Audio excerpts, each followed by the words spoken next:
Here we are again. Vinicius, Real Madrid's 22-year-old star, was racially abused yet again in La Liga, this time at Valencia. It comes as the president of the league, Javier Tebas, has shown indifference, and fans at stadiums continue plaguing what we know as the beautiful game. It's made headlines all over the world, but not necessarily here in Spain. We're going to take a look at how this story is being covered here, and I think it's important to look at the language used by the media here. We're going to start off by looking at the Catalan Sports Daily Sport. On the front cover, the lead story is about Lionel Messi. Big shout out to Phil as he breaks down how the press has covered this. There is a story at the top, and it says, Escándalo Vinicius en Mestalla. It doesn't say racist scandal in Mestalla.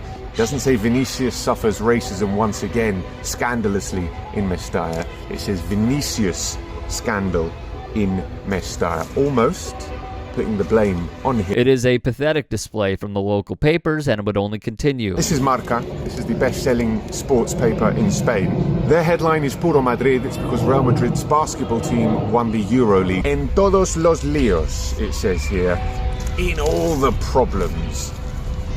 Vinicius was the protagonist in all the polemic actions in Mestalla before being sent off by the Burgos Bengoechea. Again, it's building this narrative that in some way Vinicius is to blame. Again, great breakdown from Phil. Please do follow Optus Sport and Phil on Twitter at Phil Kittro. This weekend, in the most terrible scenes, has ended up confronting the racism in La Liga and the entirety of Spain after he was racially abused from the stands throughout Real's 1-0 defeat at Valencia on Sunday. And during the game, the Brazilian attempted to point out to the referee the fans who behind the goal were racially abusing him. The ref ignored him. And by the end of the game, he'd been red carded and cast as a villain after wrestling with an opponent who charged at and choked him. Roger Bennett of the Men in Blazers would add more context. Carlo Ancelotti, the manager of Real Madrid, spoke to the media afterwards and would say, for a stadium to shout monkey at a player and for a coach to think about taking him off for that, there's something wrong with this league. I'm sitting there watching this young superstar, this young black guy playing the game that he loves in another country, bringing joy to millions of people around the world. Listen, I'm angry. Manchester United great Rio Ferdinand expressed his disappointment. Ferdinand, too, has been subjected to racism. Ancelotti would add the protocol is obsolete. The protocol had to be applied when the team bus reached the stadium because the insult started there 2 hours before the game, and it was not an isolated case. Someone from Valencia said it was. Sure, it was not 46,000 people, but it was not one or two. Valencia fans welcome Real's team bus by calling Vinicius Mono, which translates to monkey, as seen in this video. If you start the protocol in the 70th minute, Ancelotti said, you have made a mistake.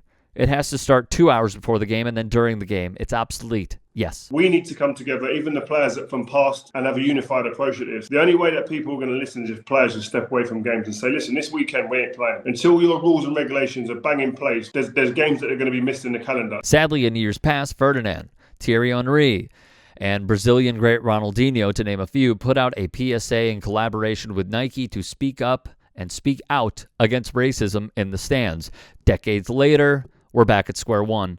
After what transpired against Valencia, Vinicius' club put out this statement. Real Madrid expresses its outright rejection and condemns the events that occurred yesterday involving our player Vinicius Jr. These events constitute a direct attack on the coexistence model of our social and democratic state of law. Real Madrid considers that such attacks also constitute a hate crime, and therefore it has filed a relevant complaint with the state's prosecutor's office, specifically the prosecutor's office against hate crimes and discrimination, so that the facts can be investigated and responsibilities determined. Valencia released a statement of their own. The police has identified a fan who made racist gestures at Vinicius on May 21st. The club are also working along with the police to confirm the identity of any other potential offenders. Valencia have proceeded to open a disciplinary case, will apply the max level of severity, including a lifetime stadium ban against the fans involved, and is working closely together with the authorities. Vinicius wrote on his own social media, it wasn't the first time, nor the second, nor the third. Racism is normal in La Liga. The competition thinks it's it's normal. The Federation does too, and the opponents encourage it. I'm so sorry. The championship that once belonged to Ronaldinho, Ronaldo, Cristiano, and Messi today belongs to racists, a beautiful nation, which welcomed me and which I love, but which agreed to export the image of a racist country to the world. I'm sorry for the Spaniards who don't agree, but today, in Brazil, Spain is known as a country of racists. And unfortunately, for everything that happens each week, I have no defense. I agree. But I am strong, and I will go to the end against racists, even if far from here. Following the events at Valencia, Tebas, president of La Liga, took to Twitter and had a very disappointing back and forth with Vinicius. As much as you talk and pretend not to read, the image of your championship has been hit by this. See the responses to your posts, and you will have a surprise. Omitting yourself only makes you equal to racists, Vinicius replied. Real Madrid said it believed the abuse directed at its player qualified as a hate crime under Spanish law, and the club filed the complaint with relevant authorities demanding an investigation. Meanwhile, La Liga acknowledged it had reported 9 separate incidents of racist abuse against Vinicius in the past 2 seasons alone.